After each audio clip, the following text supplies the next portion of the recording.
Mən yenə də Azərbaycanımı sevirəm. Yenə də millətimi sevirəm. Mənim başıma nə gəlirsə gəlsin. Mən yenə də vətənimi sevirəm. Məni belə tanıyıblar bu sosial şəbəkədə bu 8 ildə. Və belə də tanıyacaqsınız. Burada heç bir şey dəyişməyəcək. TikToker İlduyza Hacıyevanın yol qəzası ilə bağlı cinayət işi son aylarda sosial şəbəkələrin müzakirə mövzularından birinə çevrilib. Hadisə ötən ilin iyun ayında Bakının Mərdəkan qəsəbəsində baş verib.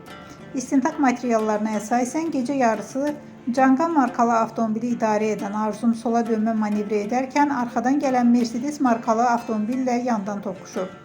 Nəticədə Mercedes idarəetmədən çıxaraq maneəyə çırpılıb və bir neçə dəfə aşıb.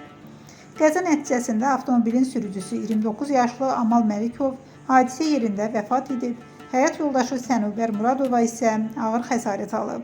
Yaxınları onun hələ də xəstəxanada müalicə aldığını deyir. Müstəntiq 15 dəqiqə sonra əraziyə çatsa da Arzum hadisə yerində olmayıb. Onun hadisədən bir neçə saat sonra ölkədən çıxaraq Almaniyaya getdiyi məlum olub.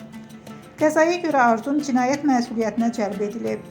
Ona 263.2 yol hərəkəti qaydalarını pozma, ölümlə nəticələndikdən və 264 qəzadan sonra hadisə yerini tərk etmə maddələri ilə ittiham verilib. Arzum isə qəzaya görə özünü heç bir halda təqsirli bilmir.